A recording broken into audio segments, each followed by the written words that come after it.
안녕하세요. 브레인테크 강사 이성훈입니다. 이번 강의는 아이들이 7세가 넘으면서 학교 공부를 준비를 하기 시작을 하고 또 학교에 가서도 학과 공부를 하기 시작을 하는데 집중을 잘 못하는 아이들이 있어요. 마찬가지 또 운해형 아이들 같은 경우는 매일 놀다가 공부를 하려고 하다 보니까는 집중을 더 많이 못할 수도 있어요. 기본적으로 자뇌형 아이들 같은 경우는 집중 시간이 초등학교 2학년 전만 해도 20분 정도 선에선 나오는데 그때까지만 하더라도 운해형 아이들은 기껏해야 10분에서 15분 정도뿐이 안 나와요. 이게 당연한 거예요. 자뇌형 아이들 같은 경우는 운해에 있는 것들 뭐 그리기든 만들기든 또 음악이든 이런 거 할 때 기껏해야 2시간에서 3시간 나오는 반면 운해형 아이들은 길게는 6시간 이상씩 나온단 말이에요. 자뇌와 운해가 담당하는 집중 시간이 달라요. 운해는 좋아하는 것을 할 때 집중 시간이고 자뇌는 학습을 할 때의 집중 시간이라 담당 뇌가 다르기 때문에요. 그래서 운해형 아이들이 짧게 나타나는 게 당연한 현상이긴 한데 운해형 아이들이 공부에 대해서 관심을 갖게 되잖아요. 그러면은 운해 집중력을 그대로 쓰게 돼요. 그래서 앉은 자리에서 2시간이든 3시간이든 공부를 할 수가 있어요. 관심도의 차이예요. 공부의 관심도를 들으면은 자뇌형 아이들보다 광폭적으로 집중력이 나오게 돼요. 하여튼 이 집중력이라는 게 운해형 아이든 자뇌형 아이든 학교를 들어가게 되면은 좌뇌 집중력이 늘어나게 되고 공부를 하게 되는데 공부 집중력이 떨어지는 아이들 같은 경우는 공부하는 법을 몰라서 그래요. 책상머리에 앉아서 너 학습지에 무슨 문제 풀어 무슨 공부해 그래 놓고서는 어머님이나 아버님은 뒤로 빠지잖아요. 아이가 공부를 하려고 하는데 잘 모르거나 공부하는 법을 모르거나 이랬을 때는 공부를 할 수가 없단 말이에요. 본인은 모르는데 이만큼에 해당하는 분량을 공부 분량으로 주면은 하기 싫고 짜증나고 딴짓하고 이게 당연한 현상이에요. 그래서 이 공부하는 것에 대해서 7살 때부터 준비를 하셔야 돼요. 자, 이거에 대해서 어떻게 뇌 변화가 일어나는지 또 어떻게 준비를 해야 되는지에 대해서 말씀을 해드리도록 할게요. 자, 지금 보시는 그림은 자뇌와 운해에 대해서 담당 뇌를 설명해 놓은 그림이에요. 자, 운해에서는 맨 위에부터 상상, 생각, 색상, 비전, 열정, 음주, 글짓기, 그림, 음악, 에너지, 글씨체 이렇게 담당하는 뇌가 있어요. 운해형이라고 이 뇌를 전부 다 쓰는 건 아니에요. 부모에게 물려받은 지능이 많은 부분이 많이 쓰는 거고 부모가 음악적으로 많이 했다고 하면은 아이는 음악적 재능을 갖고 태어나는 거고 또 부모가 미술 쪽 재능을 많이 갖고 태어났다고 하면은 아이는 미술 쪽 재능을 많이 갖고 태어나게 돼 있어요. 그렇지 않는 경우도 있지만은 또 대부분 갖고 태어나는 경우가 많아요. 이것을 부모가 7살 이전에 많이 자극을 시켜주고 많은 것을 해주고 많은 도움을 주다 보면은 부모보다도 더 큰 재능을 갖고 더 큰 지능을 가질 수가 있어요. 7살 이후가 되면요 운해가 그때까지 발달된 뇌의 지능을 갖고 뇌세포가 활발히 발달이 되고 그렇지 않고 하지 않았을 때는 뇌세포가 발달을 하지 않은 채로 운해가 닫히게 돼요. 7세 이후에 자뇌가 발달을 하면서 언어 영역이 먼저 발달이 돼요. 그런데 보통 부모님들은 어린 시기에 영어니 한글이니 수학이니 이런 걸 시키면서 자뇌 자극을 미리 시켜버려요. 그럼으로 인해서 운해가 일찍 다치는 아이들이 많고 운해가 일찍 다치면은 아이들의 사회성이 떨어지고 또 예술적 지능도 떨어지고 운해가 전체적으로 발달하지 않는 상태에서 자뇌가 일찍 열릴 가능성이 굉장히 많아요. 운해가 일찍 다친다는 거는 아이들이 공부 외에는 다른 거는 할 수가 없는 상태가 된다는 소리예요. 성인이 돼서도 다른 것을 하려고 할 때 사회 적응성도 떨어지고 또 공부 외에 다른 것을 하려고 할 때 적응력도 굉장히 많이 떨어져요. 7세 이후에 정상적으로 발달한다고 생각을 했을 때 언어 영역 같은 경우는 듣기, 말하기, 읽기, 쓰기가 있는데 이 각각의 담당하는 뇌가 다 달라요. 그래서 보통 우리들이 언어를 배울 때 제일 힘든 부분이 마지막 성장하는 이 쓰기에 관련된 뇌예요. 한자 공부를 하더라도 읽는 거는 쉽더라도 쓰기가 어렵고 영어도 읽을 줄 아는데 쓰려고 하면은 스펠링이 계속 틀리고 이런 것들. 그래서 쓰기가 굉장히 어렵고 성인들도 쓰기를 하기 싫어해요. 그러니 아이들은 얼마나 싫겠냐고. 그거를 억지로 시키고 아이를 혼내고 이러니까 아이들이 더 하기 싫어하는 거예요. 이렇게 7세 이후부터 15세 때까지 이 언어에 관련된 뇌가 발달을 해요. 그리고 이 쓰기까지가 완료가 된 시점부터 이제 수리 영역이 발달되기 시작을 하는데, 수리 영역도 보통 7세 이후부터 숫자를 알고 수의 개념을 알고 연산을 하기 시작을 해요. 연산도 빠른 아이들은 뭐 6세 이전에 하는 아이들도 있는데, 6세 이전에 하게 되면은 그만큼 우뇌가 발달을 덜 되게 할 수가 있는 그런 위험한 상태니까는 웬만하면 안 하게 해주시는 게 좋아요. 그래서 부모의 욕심에 의해 아이의 우뇌가 많이 줄어들 가능성이 많기 때문에 아이가 연산을 하게 된다면은 못하게 하는 것보다 거기에 관심을 그냥 덜 두시면 돼요. 하여튼 7세 이후부터 아이가 숫자에 대해서 관심을 갖고 연산을 하더라도 별 문제 없이 스트레스 없이 할 수가 있어요. 이때부터 언어 영역과 수리 영역이 발달되게 되면서 본격적으로 학교 학습을 할 수 있는 뇌의 기본 상태가 돼요. 이때부터 본격적으로 아이들의 학습 집중에 관련된 뇌가 성장을 하기 시작을 하고, 10분 동안 아이들이 집중할 수 있는 것들이 점점 늘면서 15분이 되고 20분이 되고, 아이들이 고학년이 올라가면서 최대 30분에서 40분까지 할 수가 있어요.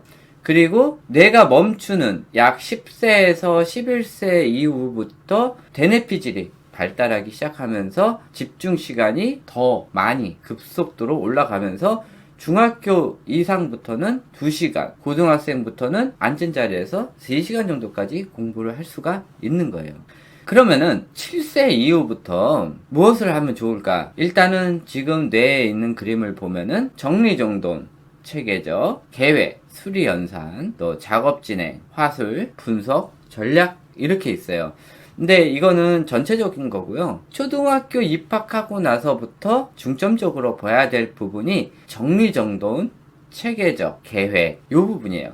요 세 개만 활성화를 시켜주면은 아이들의 집중 시간이 늘고 학습에 대한 이런 여러 가지 열정이 늘게 돼 있어요. 그래서 공부를 시키면서 학습 집중을 올리는 게 아니라 제가 말한 이 정리정돈, 체계적, 계획 부분 요 세 부분만 확실하게 해주면은 아이의 집중 시간이 늘게 돼 있어요. 자, 이제부터 아이들의 7세 이후에 어떻게 변화가 일어나는지에 대해서 한번 설명을 해드리도록 할게요. 요 내용만 잘 들어보면은 7세 이후에 무엇을 해야 될지 아실 수가 있고, 이것으로 인해 아이의 집중력이 늘 수 있다는 걸 알 수 있으실 거예요. 첫 번째, 언어 영역 부분이에요. 언어 영역은 아까 얘기했듯이 듣기, 말하기, 읽기, 쓰기 순으로 있어요. 듣기는 아이들이 엄마 뱃속에 있을 때 임신 6개월 이후부터 내의 기관이 생기면서 듣기가 가능해요. 아이가 태어나면서 수많은 언어를 아이들에게 얘기를 해주면서 6개월 이후부터 아이가 옹알이를 시작하면서 한국어에 맞는 구강 구조를 형성을 하면서 아이가 말을 하기 시작을 해요. 그 다음부터 말을 계속하면서 언어가 늘고 말을 더 많이 하고 말 표현을 제대로 하고, 그러니까 본인이 하고자 하는 언어 표현을 제대로 다 했을 때 그때까지가 한 6살 정도로 보는 거예요. 그래서 6살 이후에 7살 정도 아이들 읽기를 시키면 좋아요. 원래는 정상적으로는 만 7세 이후에 해주셔야 되는 거예요. 그런데 우리나라는 조기교육으로 약 6세에서 7세 정도부터 시작을 하죠. 이거를 시작함과 동시부터 우뇌가 점점 줄기 시작을 해요. 그리고 나서 쓰기는 언제 하냐? 읽기가 된 다음에 아이들이 보통 그 다음부터 쓰기를 하는데, 처음에는 글씨를 크게 써요. 그거는 쓰기라는 말보다는 그리기라고 하는 게 더 좋아요. 이것이 점점 작아지면서 이제 우리 보통 깍두기 공책이라고 하죠. 그 칸 안에 글씨를 쓰게 될 때 그게 본격적으로 쓰기라고 얘기를 하는 거예요. 그리기를 하면서 쓰기에 관련된 뇌가 커지기 시작하면서 글씨가 작아지는 거예요. 이때부터 쓰기라고 표현을 하는 거예요. 그리고 나서 아이들이 글을 쓸 때 문법에 맞지 않고 쓰기 순서에 맞지 않게 쓰는 거예요. 이거는 정상적인 거예요. 우리나라 언어의 특징이에요. 이 쓰기 순서에 대해서 아이한테 스트레스 절대 주시면 안 돼요. 자동으로 6개월에서 1년 후면은 바뀌어요. 괜히 스트레스를 아이한테 줄 필요 없고, 이 쓰기의 순서에 대해서 어머니들이 얘기하시는 분들은 쓰기에 대한 강박증을 가지고 계시는 어머님이나 아버님이 그러세요. 그래서 이거는 부모의 문제지 아이의 문제가 아니에요. 아이는 처음에 쓰기 자체를 즐거워하는데 거기에 쓰기 순서를 강요하다 보면은 한글 자체, 공부 자체에 대한 흥미를 잃게 돼요. 그래서 쓰기에 대한 순서 같은 경우는 알아서 3개월에서 6개월 후면은 자동으로 바뀌기 때문에 굳이 스트레스 안 주시고 아이가 쓰는 것 자체로 칭찬을 해주시면 돼요. 그래서 특이사항으로는 첫 번째, 6세 이전에 아이가 읽기를 할 때 우뇌에 여러 가지 악영향을 미치게 돼요. 두 번째, 7세 이전에 아이 스스로 책을 읽게 됐을 때 이번에는 뇌 전체에 여러 가지 문제가 생기고 특히 언어 영역에 엄청나게 큰 문제가 생겨요. 세 번째, 쓰기 완료 이후 아까 얘기했던 쓰기 순서는 못해도 1년 이내는 고쳐지니까 쓰기 순서에 대한 스트레스 주지 마시고요.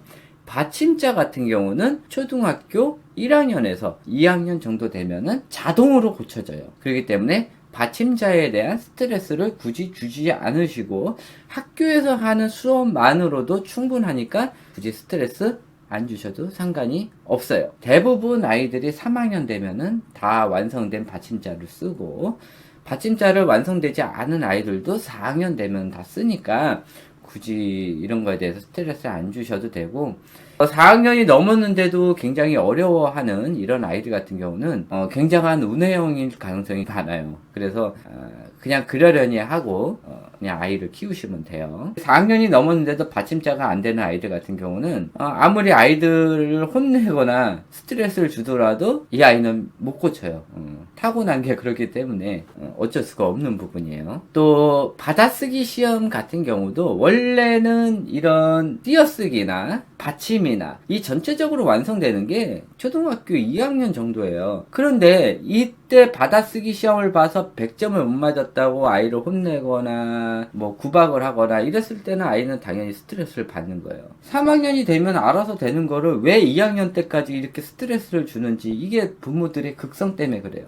부모들이 왜 받아쓰기 시험 안 보니 학교에다가 이런 거를 계속 요구를 하니까는 학교 선생님들은 어쩔 수 없이 시험을 보는 거예요. 이거를 아이들이 60점을 맞든 70점 맞든 신경 쓰지 마세요. 알아서 3학년 되면은 다 맞춤법에 맞춰서 쓰고, 띄어쓰기 뭐 조금 잘못했다고 이게 세상이 뒤집어지는 게 아니잖아요. 그러니까 그런 거 굳이 신경 안 써도 4, 5학년 되면은 알아서 다 써요. 그러니까는 그런 거 신경 안 쓰셔도 상관없어요. 또 문법 단계, 뭐 주어, 동사, 뭐 서술어, 뭐 이런 거 나오는 거 있잖아요. 이거는 초등학교 4학년, 5학년이 돼야 가능해요.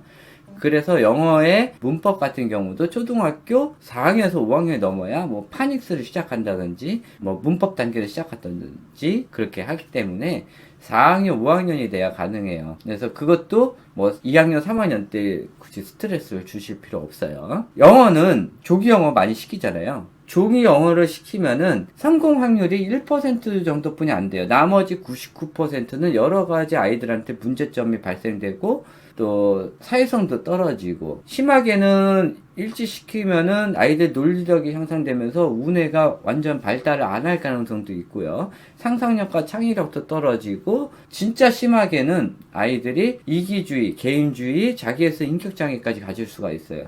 그래서 우리나라에서 영어 교육은 일찍 시키면은 그만큼에 해당하는 리스크가 크기 때문에 저는 권장을 안 하고, 저뿐만 아니라 모든 아동 심리학자들이 다 권장하지 않는 거예요. 왜 일찍 하는지는 대부분 보면은 부모의 욕심에 남들이 하니까, 이게 남들이 하니까 우리 아이 시키는 게 굉장히 위험한 거예요. 그래서 아이들 조기 영어 굳이 시켰다고 학교 가서 잘하는 거 아니니까.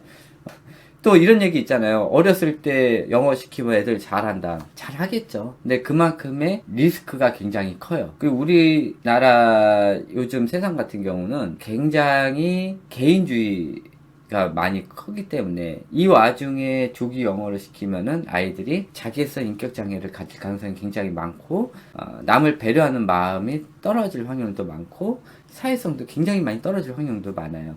이 영어 교육 하나 때문에 그렇게 될 가능성도 많고 심하게는 한글을 제대로 하지도 못한 아이들이 영어를 했을 때는 언어에 관련된 내가 완전 꼬여서 한국말도 제대로 못하는 아이들이 있을 수가 있어요. 그래서 이 조기 영어는 충분히 생각을 하고 실패를 했을 때 우리 아이가 망가질 가능성도 있다라는 전제하에 조기 영어를 시키세요. 실패하면은 우리 아이가 망가져요. 그거를 아시고 시키시는 게 좋아요. 7번째, 연산 역시 쓰기가 완료된 이후에 시키시는 게 좋아요. 수색이랑 수의 개념은 다른 거예요. 수색이랑 수의 개념은 운해에서 담당하는 거고 본격적인 연산은 좌뇌에서 담당해요. 그래서 좌뇌에서 담당하는 거는 언어 영역이 완성된 다음에 수리 영역이 들어가야 정상이에요.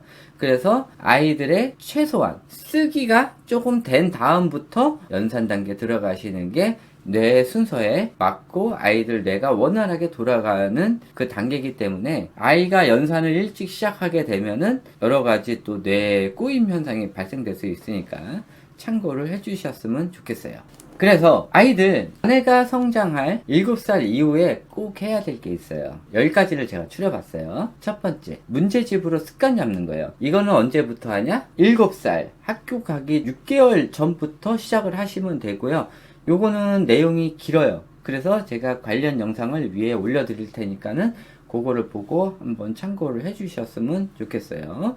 그래서 문제집으로 습관 잡는 거 이거 굉장히 중요해요. 이거 안 해주시면은 아이 집중력도 올라가지 않고 여러 가지 공부하는 방법도 모르고 문제집을 하지 않다 보면은 아이가 뭐가 부족한지 부모도 파악을 못하고 아이가 필요한 게 공부방인지 학원인지 가해인지 이런 것도 판단을 할 수가 없어요. 그리고 여러 가지 문제점이 발생될 수가 있으니까 이 문제집 해주는 거 꼭 중요해요. 학습지에서 문제집 하는데요. 공부방에서 문제집 하는데요. 그거는 별개예요. 아이를 학습지를 하고 공부하고 보내는 거는 부모가 원해서 한 거지 아이가 원해서 한 게 아니에요. 아이의 습관을 들이기 위해서는 문제집을 해주는 게 언제까지? 계속 할 거 아니에요. 중학교 넘어서도 문제집을 할 거예요. 근데 문제집을 한 번도 안 하다가 중학교 가서 10권을 한다? 이거는 굉장히 어려워요. 그래서 최소한 초등학교 6학년 때까지는 문제집을 5권에서 6권 정도는 계속 유지를 하면서 올라가야 돼요. 그래서 처음부터 6권을 할 수가 없으니까 1학년 때부터는 2권, 그 다음에 3권, 4권 이런 식으로 늘려나가는 거예요. 그래서 초등학교 6학년 때까지는 6권 정도를 해주고 중학교부터는 10권 정도를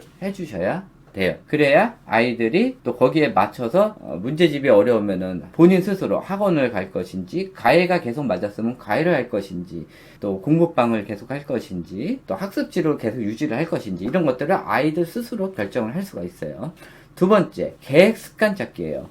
이게 굉장히 중요해요. 계획에 의한 습관 잡기. 어렸을 때 뭐 육아시기 때 계획표를 잡았죠. 그런 계획이 아니라 일정 시간에 무엇을 해야 되는 시간 계획을 잡는 거예요. 그래서 계획표를 잡아놓고 그 시간에는 무조건 그것을 하게끔 해주는 거예요. 그렇다고 아침부터 학교 간 이후부터 저녁에 잘 때까지 학원 계획을 세우려는 게 아니에요. 충분히 휴식 시간을 주고 휴식 시간 안에 아이들이 좋아하는 게 있잖아요. 뭐 태권도를 한다든지 뭐 클레이를 만든다든지 이런 것들은 다 휴식 시간에 들어가는 거예요.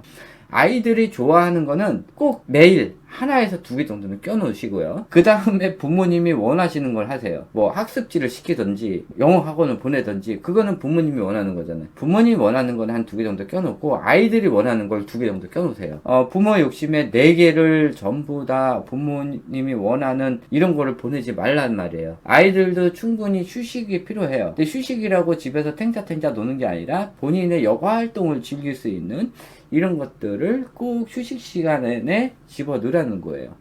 그렇게 해서 아이들의 계획을 잡아놓고 또 저녁에는 그날 했던 거에 대해서 꼭 복습을 하게끔 그래서 복습한 거에 대해서 매일매일 어머님은 채점을 해주시고 아이들이 틀린 거에 대해서 부모님이 가능하면 부모님이 해주시고 정 안 될 때 가회나 또 공부방을 이용하거나 그렇게 해서 아이들이 틀린 거에 대해서 꼭 피드백을 해주는 이런 것들을 꼭 유지를 시켜주셔야 돼요. 세 번째, 이 금전관리예요. 금전관리를 하기 위해서는 통장을 만들고 또 통장에다가 돈을 입출금하는 연습, 또 유아 시기 때는 아이들이 원하는 걸 다 사줬어요. 그런데 학교를 들어가면서부터 그거는 빼주세요. 뭐 먹는 거나 이런 것들은 어머님이 조절해서 사주시면 되지만은 아이들이 원하는 거 살 때, 그런데 아이들이 원하는 거라고 아이들이 재능 같은 거 있잖아요. 아이들이 좋아하는 거, 이런 거 해줄 때는 부모님이 서포트를 해주세요. 그런데 아이들이 꼭 필요 없다고 생각되는데 옆집 아이가 가졌다고 내가 갖고 싶어, 이런 것들은 본인 용돈제를 이용해가지고 그 용돈으로 사는 거는 아무 말 하지 마세요. 아이가 욕심에 의해서 사는 거는 용돈으로 사게 하세요. 그거는 부모님이 터치 못해요. 그래서 학년마다 뭐 일주일에 얼마 줄게, 그게 아니에요. 아이가 하루 일과를 잘했으면 그거에 대해서는 용돈을 주세요. 아이가 깨끗이 청소를 해? 이 청소하는 습관도 초등학교 1학년부터 가르치셔야 돼요. 언제까지? 초등학교 5학년 때까지. 이 청소하는 습관, 깨끗이 정리하는 습관이 5학년까지 안 돼 있으면 이 아이는 계속해서 청소를 안 하고 정리를 안 해요. 그래서 이 청소하는 습관 같은 걸 들이기 위해서 이것도 용돈 제도를 이용해 주시면 좋아요. 그래서 용돈 제도로 이용해서 괜찮을 것 같은 경우는 얘가 다음 강의나 아니면 제가 쇼트 영상으로 해서 한번 만들어 볼 테니까는 그거 이용해 주셔서 잘 관리해서 아이들 용돈 제도를 이용해 주시면 좋을 것 같아요. 그렇게 해서 하고 아이들 이런 TV 보는 거나 아니면 휴대폰 보는 거 기존에 했던 아이들은 줄여주셔야 돼요. 네 번째, TV 시청 및 휴대폰 시청 시간을 줄이셔야 돼요. 이 TV 시청과 휴대폰 시청이 늘어나면서 아이들이 자뇌 집중력이 줄어들어요. 아이가 공부에 집중을 못해요. 근데 TV나 휴대폰 시청은 많이 안 돼. TV나 휴대폰 시청을 많이 하면은 자뇌 집중력이 줄면서 책 보는 거에 대해서 방해를 받아요. 그렇기 때문에 이 시청 시간을 줄여야 또 아이들이 학교 공부나 학습 공부를 더 많이 할 수가 있고요. 특히 게임 같은 거 많이 안 하게 하시는 게 좋고요. 또 이 패드 학습 역시 뇌 전체에 대해서 이게 좋지는 않아요. 초등학교 5학년 이전까지는 별로 좋지가 않으니까 이 패드 학습을 많이 하면 많이 할수록 아이의 자뇌 집중력이 줄게 돼 있어요. 책 보는 집중력이 줄게 돼 있는 거예요. 그래서 패드 학습 역시 줄이거나 아예 안 해주시는 게 좋아요. 그 TV 광고에 속아가지고 막 하지 마시고요. 아이들 뇌를 생각해서는 안 해주시는 것이 제가 더 권장하는 거예요. 다섯 번째, 초등학교 5학년 때까지는 야외 활동을 많이 해주셔야 돼요. 운해가 또 안 쓰다 보면 줄어들어요. 그래서 운해를 계속 자극을 시켜줘야 되니까는 부모와 함께 야외 활동을 토요일이나 일요일날 꼭 해주시고, 야외 활동을 하고 밖에서 노는 게 아니라 박물관을 간든지 아니면 체험학습을 한다든지 이런 것들도 굉장히 중요해요. 그리고 이런 계획 같은 경우는 초등학교 1학년에서 2학년 때 어머님이 사회 문제집을 사가지고 거기서 나오는 새로운 용어나 아니면 아이들이 잘 모를 것 같은 곳, 이런 것들을 야외 학습에서 계획표를 짜셔가지고 미리 방문을 하는 거예요. 그러니까 아이가 1년 후에 배울 사회 학습, 그러니까 사회 교과서 학습이죠. 이거를 미리 1년 전에 경험을 시켜 놓는 거예요. 이것도 굉장히 좋아요. 그래서 아이들이 미리 보고 그거에 대해서 사진도 찍어 놓고 동영상도 찍어 놓고, 아이가 나중에 이거 잘 몰라 그러면 너 저번에 엄마랑 같이 갔었잖아 그러면서 동영상도 틀어주고, 그래서 이게 그때 사회 교과서에 나오는 이 용어에 나오는 곳이야, 여기가 여기구나 하고 아이들이 안단 말이에요. 그래서 이런 것들 사회 교과서를 이용해서 계획을 미리 잡아 놓으시는 거, 이게 굉장히 좋아요. 여섯 번째, 1학년 때부터 5학년 때까지 공부로 인해서 아이랑 트러블을 많이 안 생기게 해주시는 게 좋아요. 1학년 때부터 5학년 때까지 공부로 인해서 엄마랑 아빠랑 이렇게 트러블이 생겼을 때, 아이 사춘기 때 이것들이 아이들 뇌리 속에 안 좋은 기억으로 남아가지고 일탈할 수가 있어요. 그래서 아이가 공부를 너무 싫어하면은 아이가 좋아하는 걸 다른 걸 찾아서 해주시면 되고, 아까 얘기한 문제집 정도만 계속 유지를 시켜주시는 게 좋아요. 제가 왜 문제집을 계속 하라고 그랬냐면은 공부하는 법을 가르쳐 주라는 거예요. 공부를 잘하는 법이 아니라 공부하는 법. 이런 식으로 문제집을 풀고 복습을 하고 피드백을 하고 이렇게 하는 것이 나중에 성인이 돼서 본인이 취업 준비를 한다든지 자격증 공부를 한다든지 이랬을 때 어떻게 공부를 해야 되는지 이것에 대해서 나오는 것들이 1학년 때부터 5학년 때까지 어떻게 공부를 했냐에 따라서 아이들의 공부 습관이 잡혀요. 성인이 됐을 때도 마찬가지 1학년 때부터 5학년 때까지 했던 공부 습관으로 하는 거고요. 중학교 넘어서 공부하는 것도 1학년 때부터 5학년 때까지 이 아이가 어떻게 공부를 했냐에 따라서 중학교 때부터도 공부 습관이 나요. 그래서 1학년 때부터 6학년 때까지 공부를 안 했던 아이들은 중학교 가서 정신을 차려서 공부를 하려고 하더라도 공부하는 법을 모르기 때문에 못해요. 그래서 기본적으로 문제집은 계속 해주셔야 되고요. 뭐 공부방이든 뭐 학원이든 이런 데 안 보내시더라도 꼭 문제집은 풀고 피드백은 해주고 아이가 틀린 부분에 대해서 어떻게 해결할 것인지 이런 거를 아이들과 상의해서 그거를 풀어나가는 게 아이와 엄마의 숙제예요. 7번째, 무리한 연산학습을 시키지 마세요. 이게 학습지 교사한테 속아가지고 연산을 잘해야 수학을 잘한다라고 얘기를 하는데 연산과 수학은 별개예요. 따로예요. 연산은 수학이 아니에요. 이게 학습지 교사한테 절대 속지 마세요. 연산은 수학이 아니에요. 연산은 따로 관리를 하는 뇌가 있어요. 수리라는 영역은 과학과 실험과 전체적으로 상황 판단 능력 이런 것들이 수학이지, 연산은 이런 것들이 판단이 됐을 때 어떻게 실행을 할 것인가 이런 거에 대한 실행 방법이 연산이에요. 그래서 정확한 계획을 세워놨으면은 연산이 안 되면은 계산기락도 쓰면 되잖아요.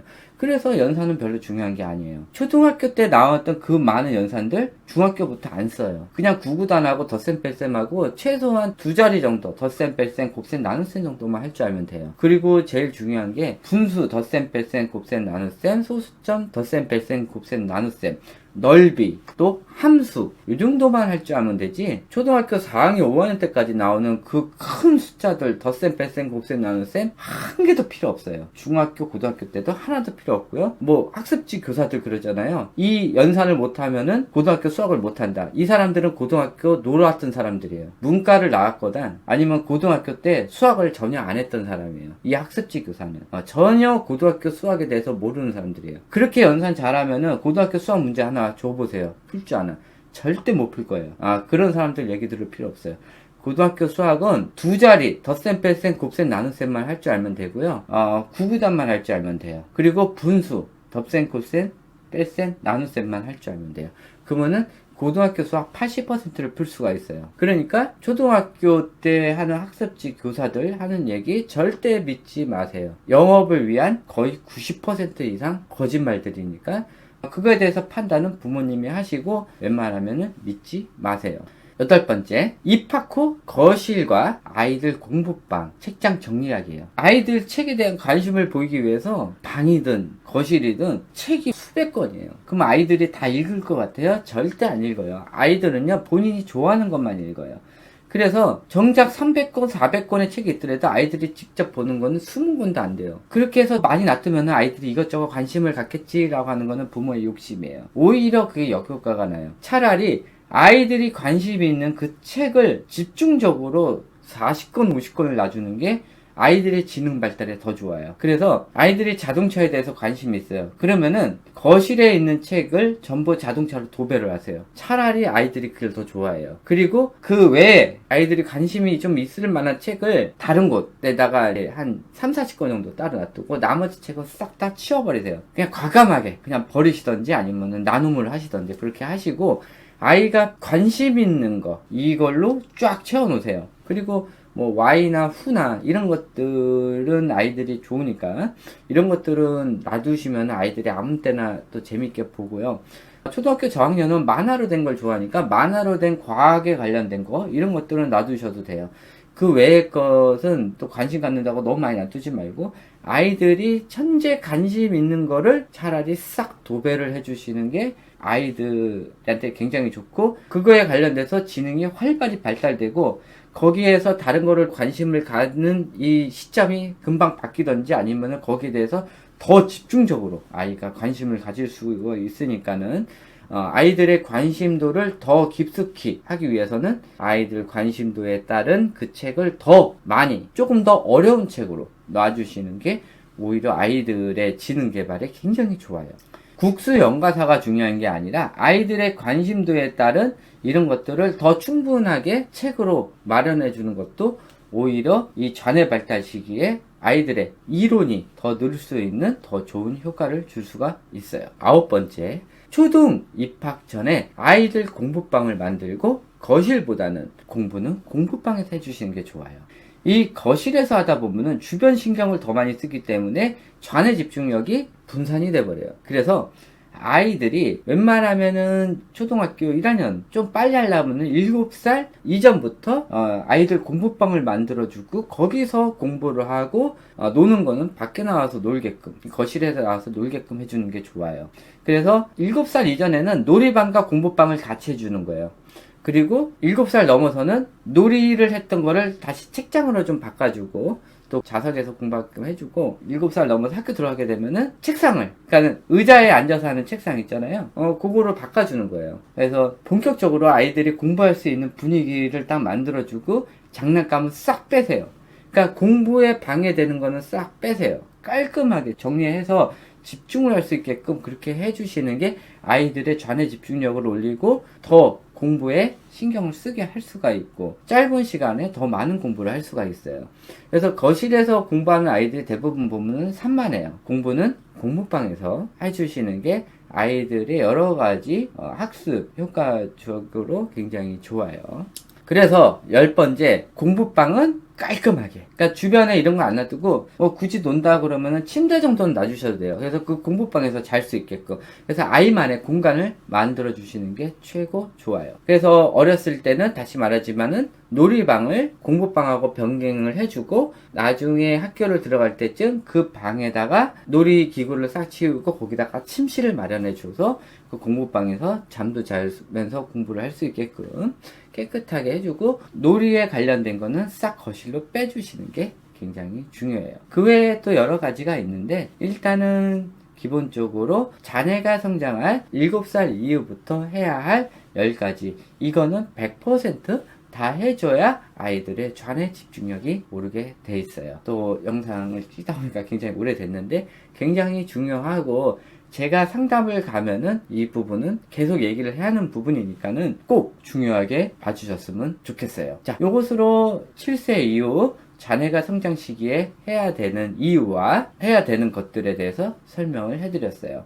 지금 7세가 다가오는 아이들이나 초등학교 저학년이든 아직 5학년이 되지 않는 이런 아이들한테는 지금 당장이라도 제가 얘기한 이 내용들을 시행을 해주시는 게 굉장히 좋을 거라고 생각을 해요. 제가 지금까지 아이들 연구하면서 제가 찾아낸 내용이니까 효과도 좋고 또 이런 걸로 해서 많이 효과를 봤다고 부모님들이 얘기를 해요. 그래서 제가 확실하게 권장을 해드리는 내용이니까 꼭 한번 해보셨으면 좋을 것 같아요. 네, 이것으로 강의 마치고요. 더 궁금한 거 있으시면은 밑에 댓글에 남겨주시기 바랍니다. 네, 좋은 하루 보내시고 조금 있으면 아이들 개학이네요. 또 개학에 맞춰가지고 문제집 사셔다가 꼭 복습하는 거 잊지 마시고 아까 제가 얘기한 문제집 습관 잡기 그거에 관련된 영상 다시 한번 올려드릴 테니까 영상 지금 마지막이니까 클릭하셔서 꼭 보시기 바랍니다. 네, 지금까지 시청해 주셔서 감사하고 끝까지 시청해 주신 여러분은 좋아요 한 번만 부탁드리겠습니다. 네, 감사합니다.